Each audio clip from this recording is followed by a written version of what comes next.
Halo penonton Inspirasi Aris Panda, kita jumpa lagi di video inspirasi dan motivasi. Yang belum subscribe, jangan lupa ya kalian subscribe-nya, dan jangan lupa tekan tombol loncengnya supaya kalian tidak ketinggalan video-video terbaru dari Inspirasi Aris Panda. Selamat mengikuti.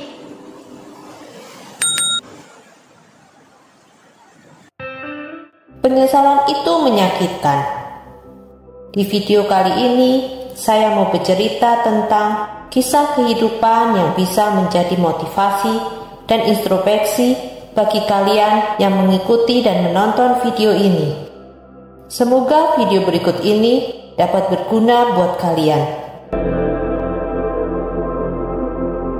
Cerita motivasi. Mahalnya sebuah karir untuk wanita.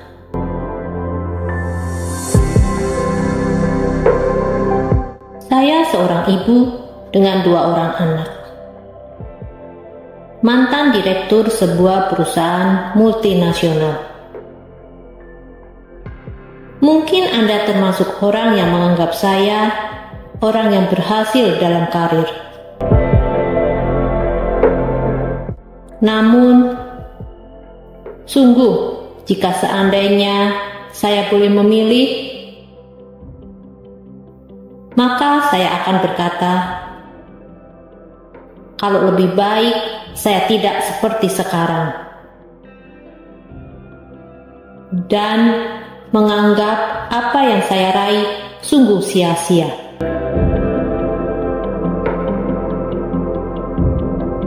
Semuanya berawal ketika putri saya satu-satunya yang berusia 19 tahun baru saja meninggal karena overdosis narkotika.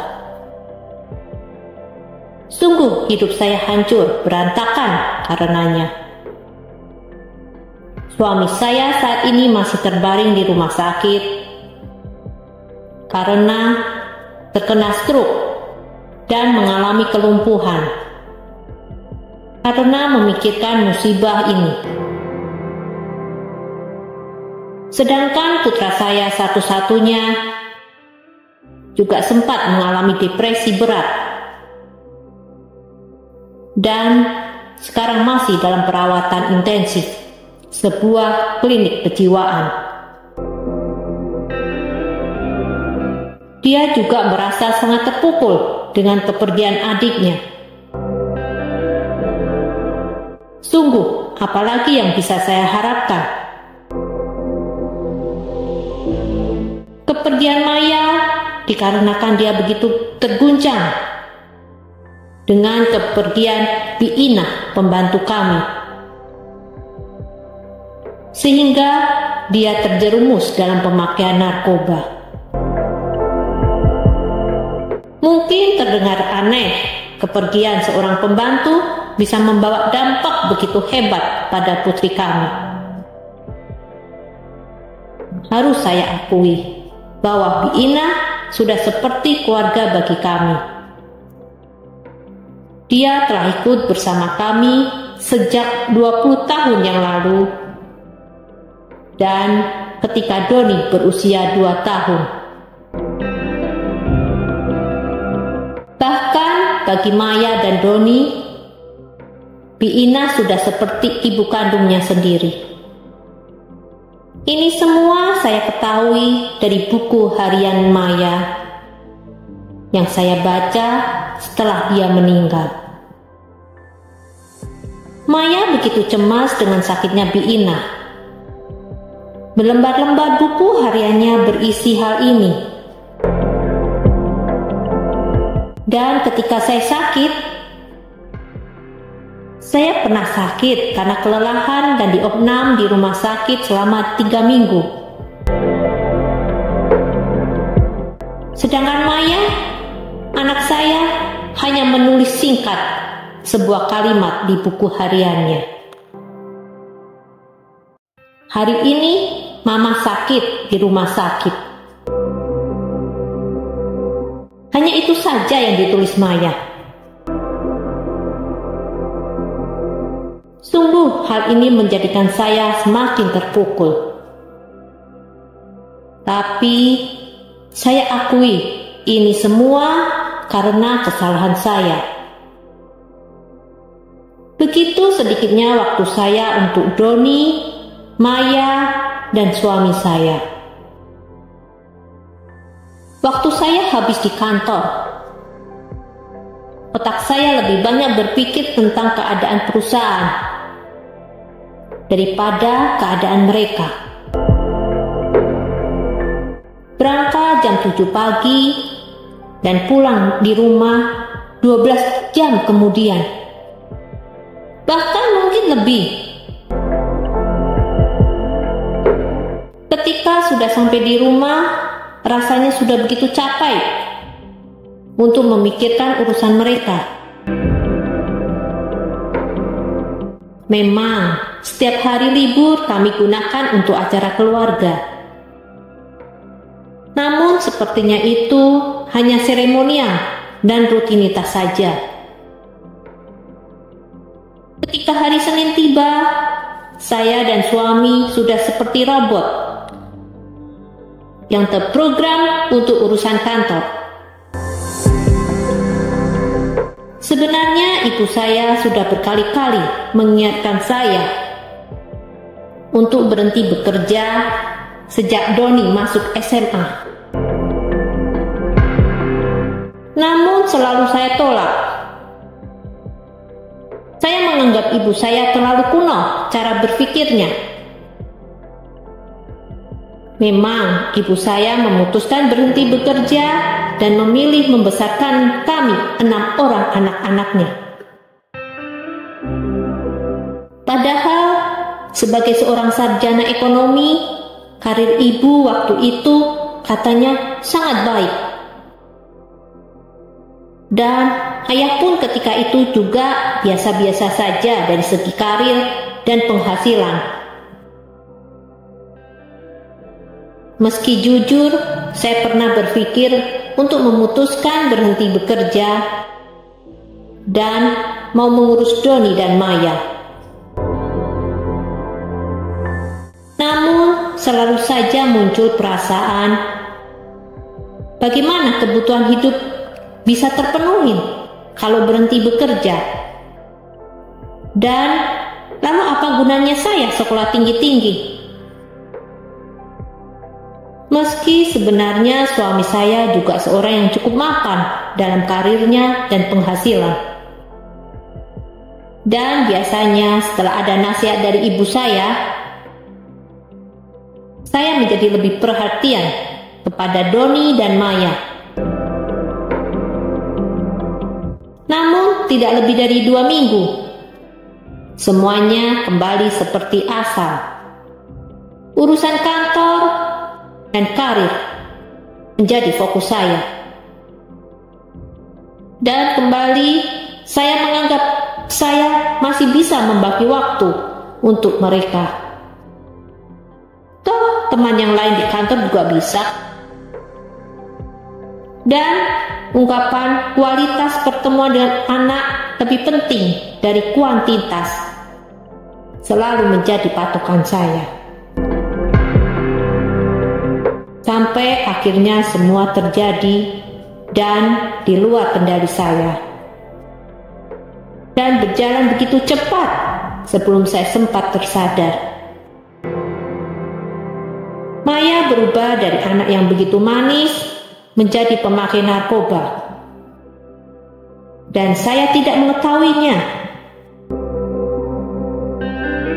Sebuah sindiran dan protes Maya saat ini selalu terngiang-ngiang di telinga saya. Waktu itu, Biina pernah memohon untuk berhenti bekerja dan memutuskan kembali ke desa untuk membesarkan Bagas, putra satu-satunya. Setelah dia ditinggal mati oleh suaminya. Namun karena Maya dan Doni keberatan, maka akhirnya kami putuskan agar Bagas dibawa tinggal bersama kami. Pengorbanan Biina buat Bagas ini sangat dibanggakan Maya. Namun sindiran Maya tidak begitu saya perhatikan. Akhirnya semua terjadi. Setelah tiba-tiba jatuh sakit kurang lebih 2 minggu, Bi Ina meninggal dunia di rumah sakit. Dari buku harian Maya, saya juga baru tahu kenapa Doni malah pergi dari rumah ketika Bi Ina di rumah sakit. Memang Doni pernah memohon pada ayahnya agar Bi Ina dibawa ke Singapura untuk berobat. Setelah dokter di sini mengatakan bahwa Bi Ina sudah masuk stadium 4 kankernya. Dan usul Doni kami tolak, sehingga dia begitu marah pada kami. Dari sini saya tahu betapa berartinya Bi Ina buat mereka. Sudah seperti ibu kandungnya,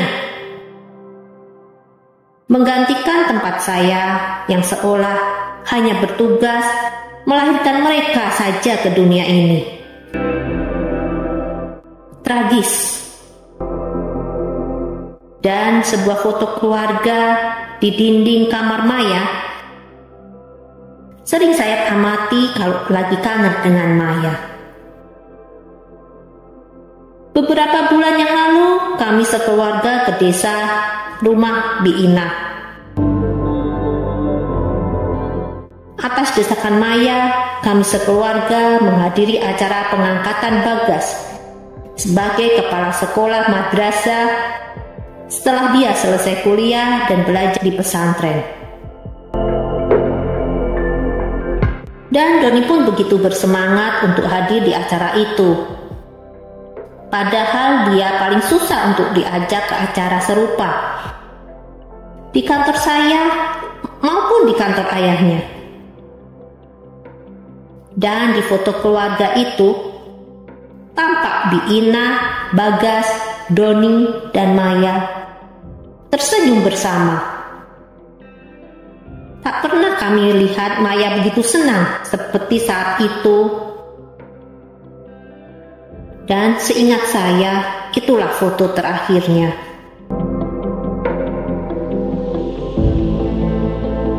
Setelah Bi Ina meninggal, Maya begitu terguncang dan syok. Kami sempat merisaukannya dan membawanya ke psikolog ternama di Jakarta. Namun sebatas itu saja yang kami lakukan. Setelah itu, saya kembali berkutat dengan urusan kantor. Dan di halaman buku harian Maya, penyesalan dan air mata tercurah. Maya menuliskan, "Ya Tuhan, kenapa Bi Ina meninggalkan Maya? Terus siapa yang akan bangunin Maya?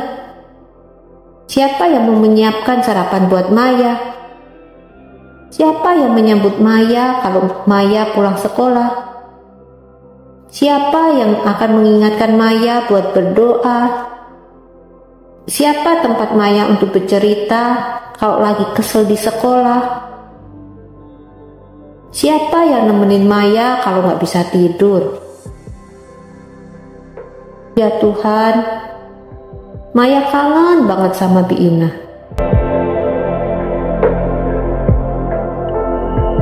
Bukankah itu seharusnya tugas saya sebagai ibunya, bukan Bi Ina?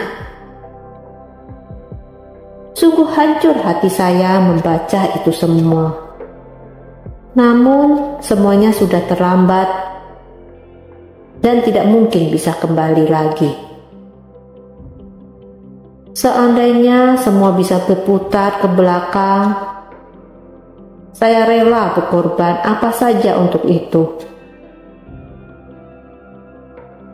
Kadang saya merenung sepertinya ini hanya cerita sinetron di televisi dan saya pemeran utamanya.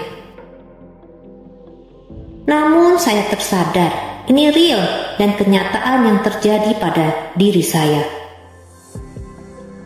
Sungguh saya bercerita ini bukan berniat untuk menggurui siapapun, tapi sekedar pengurang sesal saya. Semoga ada yang bisa mengambil pelajaran darinya. Biarkan saya yang merasakan musibah ini, karena sungguh tiada terbayang beratnya.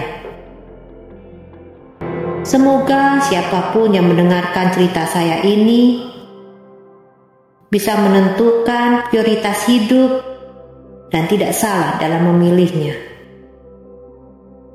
Biarkan saja saya seorang yang mengalaminya. Saat ini saya sedang mengikuti program konseling atau terapi untuk menenteramkan hati saya. Berkat dorongan seorang teman saya, sehingga saya memberanikan bercerita ini semua.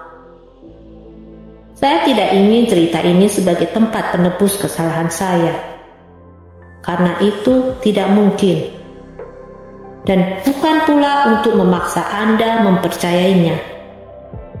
Tapi inilah faktanya.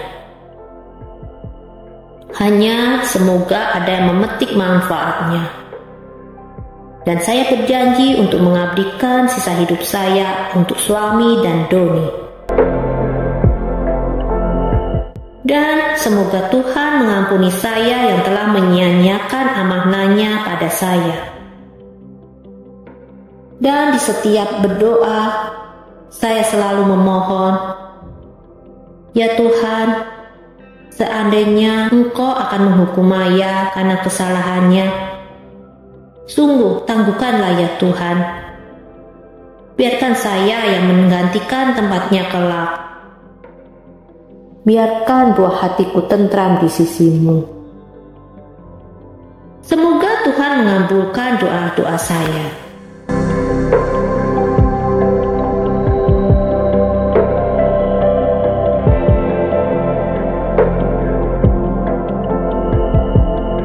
Hikmah yang bisa diambil dari cerita tadi adalah penyesalan pasti akan datang belakangan. Maka dari itu, jangan kita selalu terjebak dengan rutinitas keseharian. Dan kita tidak sadar bahwa telah melupakan tanggung jawab yang sesungguhnya. Baik itu tanggung jawab kepada pasangan, anak-anak, keluarga, saudara, sesama, agama, dan lain-lain. Berhati-hatilah dalam menjalani hidupmu. Jangan jadi korban keduniawian. Kebersamaan, perhatian, dan kasih sayang adalah hal yang paling penting dalam hidup. Belajar peka dengan keadaan di sekitarmu. Selalu memberikan yang terbaik yang bisa kalian lakukan. Dan sadarlah bahwa kita hidup itu hanya sementara. Bergunalah bagi orang-orang di sekitarmu dan bermanfaatlah bagi orang-orang yang ada di sekelilingmu. Terima kasih para penonton video Inspirasi Arispanda. Semoga kalian terinspirasi dan mengikuti video-video kami selanjutnya.